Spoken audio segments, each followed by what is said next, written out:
વડોદરાના સાવલીના ધારાસભ્ય કેતન ઇનામદારે મુખ્યમંત્રીને લખ્યો છે એક પત્ર। કરણ અને મેસી નદી પરના બ્રિજની હાલત લઈને તેઓએ પત્ર લખ્યો છે, જેમાં 24 કરોડના ખર્ચે થોડા દિવસ પહેલા જ અપ્રોચ બનાવાયો હતો।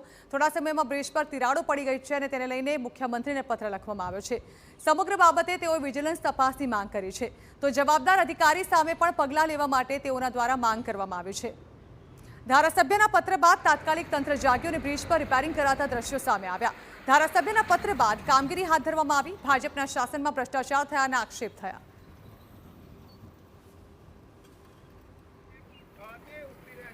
સાવલી સ્ટેશનને જોડતા બે બ્રિજ આવેલા છે। કરણ નદીનો બ્રિજ છે, મેસરી નદીનો બ્રિજ છે। ત્યારે 24 કરોડના લાગતથી આ બંને બ્રિજ બનેલા છે।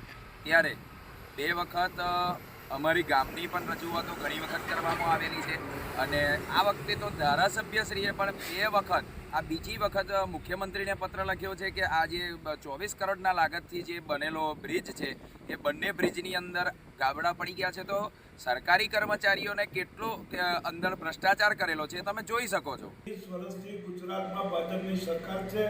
અમે કોંગ્રેસના આગેવાનોએ વારંવાર રોડ હોય, બ્રિજ હોય કે ગમે તે હોય, ચેક ડેમ હોય કે કોઈ પણ વસ્તુ હોય, અમે વારંવાર ભ્રષ્ટાચાર સામે અવાજ ઉઠાવ્યો છે। છતાં આ સરકારનું પેટનું પાણી નથી આવ્યું। પણ આજે અમને આનંદ પણ થાય છે કે ભારતીય જનતા પાર્ટીના સરકારના એક ધારાસભ્ય તરીકે એમને જે સરકારને રજૂઆત કરી એનો અર્થ એવો થયો કે અત્યાર સુધી અમે જે રજૂઆત કરી છે એ હકીકત અમારી સાચી હતી। સાવલી એમએલએના પત્ર અંગે માર્ગ મકાનના ડેપ્યુટી ઇજનેરનો બચાવ સામે આવ્યો। બ્રિજના નિર્માણમાં કોઈ ક્ષતિ કે બેદરકારી ન હોવાનું તેઓએ જણાવ્યું। જૂની ગાઈડલાઈન પ્રમાણે બ્રિજ પર વેરિંગ કોટ કરાયો છે। 2023માં બ્રિજ બનાવ્યા બાદ સરકારે નવો પરિપત્ર બહાર પાડ્યો। હવે નવી ગાઈડલાઈન મુજબ બ્રિજ પર વેરિંગ કોટ કરવામાં આવશે તેવું ડેપ્યુટી ઇજનેરે જણાવ્યું।